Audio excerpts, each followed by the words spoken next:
How far would you go to protect a life? Well, this man went too far.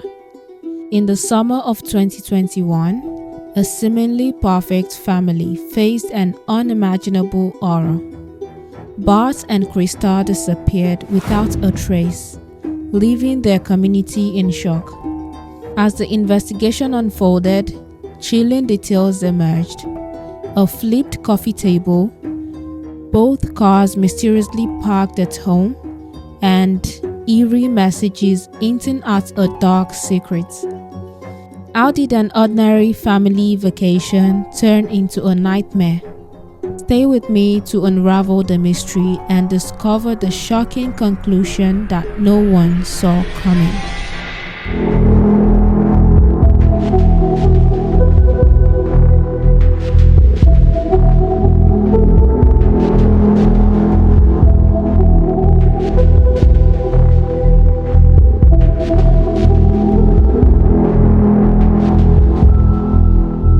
A word of caution. This case will touch on details of violence that some listeners may find disturbing. By examining this case, we pay tribute to the lives lost and honor the unwavering pursuit of justice. This chilling case is gathered from information available online. So if there is anything we get wrong, or if you have additional information that sheds new light on the case, please don't hesitate to share in the comments.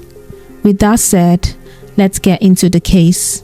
One more thing, I kind of changed the background of my video, and this is because I'm not feeling so well at this moment, so I just need to find somewhere more comfortable for me to make the video. So with that said, let's get into the case. In the summer of 2021, Adam Doxter, a local news reporter, was working in Madison, Wisconsin. Madison isn't a big city like New York or LA where news happens all the time. So a missing couple would definitely be news. The Dane County Sheriff's Office shared a photo of Bart and Krista Alderson, who were reported missing. Bart and Krista had everything a couple could want: a beautiful home in Windsor, Wisconsin, and two sons, 24-year-old Michelle, who worked in tech, and 23-year-old Chandler, a college student living at home. Chandler seemed to have big ambitions, talking about getting his IT degree, a promising internship at an insurance company, and a new job at SpaceX. On July 2nd, Krista didn't show up for work, which was very unusual. Dan Croner, a close friend and co-worker, was concerned. He texted and called her several times but got no response.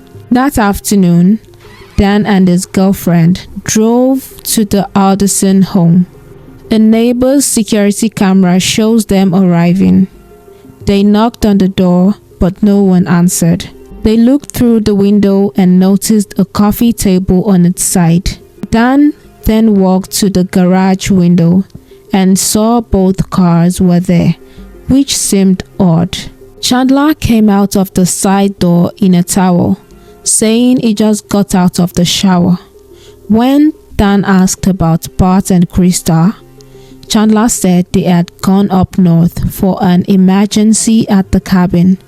Dan was relieved to hear they were at the cabin over the holiday weekend.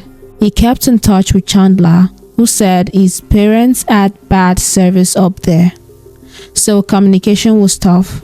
On July 4th, Chandler called Dan, saying he was bored. Dan invited him over to watch fireworks and asked about his parents. Chandler mentioned he had talked to them and they would be back on Monday. But Krista didn't show up for work on Monday or Tuesday. By Wednesday, July 7th, with still no word, Dan knew something was wrong. He pushed Chandler to file a missing persons report. That morning, Chandler walked into the sheriff's office to report his parents missing.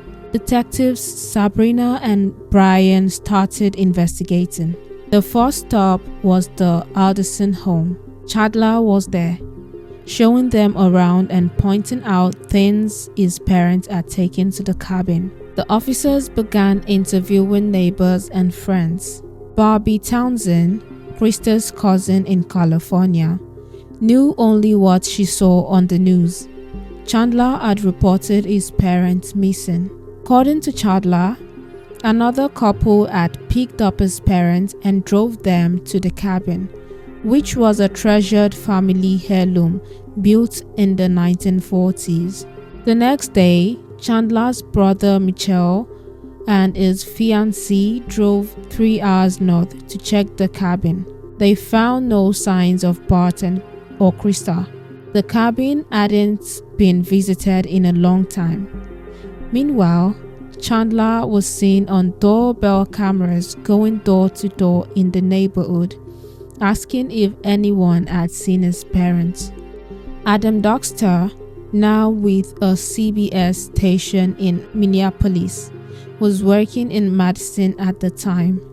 He went to the Alderson Street and knocked on the door. Chandler answered, agreeing to an interview, but not wanting to be filmed. Chandler said his parents were going to White Lake for the 4th of July, then to the cabin. Chandler's friend Alex Gravett described him as a playful and popular with women. Chandler, known as Chaz, often bragged about hooking up with different women behind his girlfriend Kat's back. When Kat found out, she began tracking Chandler on social media. Alex said Chaz became more secretive and moved back home with his parents. Now those parents were missing. Detective Sean Can Sims followed up on interviews but was still unsure of what they had. Then they got to a crucial tip from a farm owner outside town. A friend of Kat's. She said Chandler was at the farm on July 4th and came back alone the next day. Detectives decided to search the property. Police picked up Chandler for more questioning. They asked him to describe the last time he saw his parents. Chandler said his dad was working from home and later they had dinner together. His parents told him they were going to the cabin. While detectives questioned Chandler, deputies searching the farm made a grim discovery: human remains. Hey everyone, thanks for sticking with us so far. We're a new channel and your support means everything to us. So please help us grow by clicking the subscribe button, leaving a comment, liking and sharing our videos. Now let's get back to the case. Detective Sims remembers being in shock when she heard the news. Remains were found on July 8, 2021 in Windsor, Wisconsin. The community struggled to make sense of it. The remains were of an adult male, found 20 miles from Bart and Krista's home. The discovery was made the day after they were reported missing. Detectives found a male torso concealed with sticks and twigs, along with cutting instruments hidden in an old oil drum. It was likely Bart Alderson. Police turned their full attention to Chandler, now a prime suspect. While tests were being done to confirm the identity, detectives arrested Chandler for lying. Barbie Townsend, Krista's cousin, began to suspect foul play from Chandler. Alex, Chandler's childhood friend, read about the arrest on social media and was shocked. He couldn't believe Chandler might be involved. Chandler's girlfriend Kat spoke to the police before his arrest, saying she didn't believe he had anything to do with his parents' disappearance. But on July 10, 2021, the remains were identified as Bart Alderson. Chandler was charged with his father's murder. After Chandler's arrest, The focus shifted to finding Krista Alderson. The detectives knew that they needed to act fast if there was any hope of finding her alive. They turned to Chandler's girlfriend, Kat, for help. She had allowed them to download information from her phone. Chandler had lied and cheated on Kat before, so she had been tracking his location using Snapchat. Detectives were intrigued by messages Chandler had sent Kat on the morning of July 1st, the day he and his father were supposed to meet with Madison College officials. Chandler, using his online name Chazzle Dazzle, messaged Kat at 7:30 a.m., saying he hadn't slept well and was trying to plan for the next thing to mess him up. Kat, worried by his tone, checked Snapchat and noticed Chandler's avatar near the Wisconsin River, almost 25 miles from home. The detectives went to the location by the river. Familiar to Chandler as a favorite swimming spot, they began searching the thickly wooded area.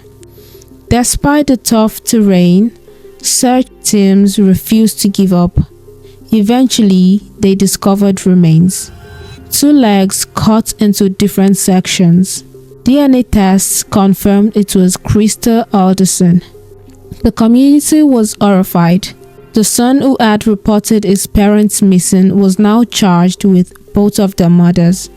Krista's cousins couldn't make sense of it. The trial of Chandler Alderson began in January 2022 at the Dane County Courthouse. He faced charges for the murder of his parents, lying to the police, and mutilating and hiding their bodies. Assistant District Attorney William Brown presented the case, saying Chandler killed his parents to hide the lies he had been telling. Chandler had been pretending to be enrolled at Madison College and claimed to have a job at SpaceX, but it was all fake. When his parents started questioning his transcripts, Chandler created fake emails to deceive them. Bart Alderson found out the truth when he called Madison College and learned Chandler was not enrolled. He confronted Chandler, planning to meet at the college on July 1st. That day, Bart texted Chandler saying, "I'm ready whenever you are." It was the last message Bart sent. Detectives found a shell casing in the basement and blood in several areas of the house. They believed Chandler used a semi-automatic rifle to shoot his father. Andrew Smith, who had given Chandler the rifle as a gift, testified that Chandler was happy to receive it. Chandler's girlfriend, Kat, was a key witness. She described how Chandler had asked her to bring cleaning supplies the day after the murders, claiming he had stepped on broken glasses. She had no involvement in the murders but helped investigators with crucial information. Prosecutors showed police videos from inside the Alderson home, revealing blood evidence and more than 200 bone fragments in the fireplace. The defense, led by attorney Catherine Doyle, argued there were too many unanswered questions, that Chandler was not guilty. Chandler did not testify, and the defense called no witnesses. The prosecution emphasized the deliberate nature of the crimes, asking the jury to find Chandler guilty. It didn't take long for the jury to decide.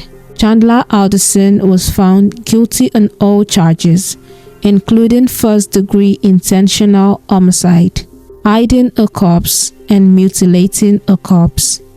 In March 2022, at a sentencing hearing, Chandler surprised everyone by indicating he intended to appeal his convictions. He showed no remorse, only asking for a lawyer to help with his appeal. This left Krista's cousin, Barbie, disgusted and disappointed. Chandler Alderson was sentenced to life in prison without the possibility of parole. His older brother, Michelle, now left with an unimaginable loss, tried to cope with the tragedy. Krista had sent a text 3 months before she died, expressing pride in her boys. She believed in Chandler, never imagining he could do such a thing. The story of Bart and Krista Alderson's murders by their own son shocked the community and left many questions about how things could have been different if Chandler had just been honest with his parents. They would have helped him, but instead, they lost their lives in a horrifying and tragic way. This is so sad. I've seen different cases of children killing their parents to conceive their lies. How do you think mental health and family dynamics play into cases like this? Should there be more support systems in place for individuals struggling with the pressure to succeed? Because I don't understand how someone will go for the option to murder and dismember their parents rather than telling them the bitter truth. Well, yes, they might be angry at that moment, but they will get over it and find ways to help you back on the right track. I think it's not everyone that has the capacity to think of repercussions before making a decision. Anyway, that's it on today's case. So what do you guys think about this case? Please share your opinions. Thanks for watching and see you in the next upload.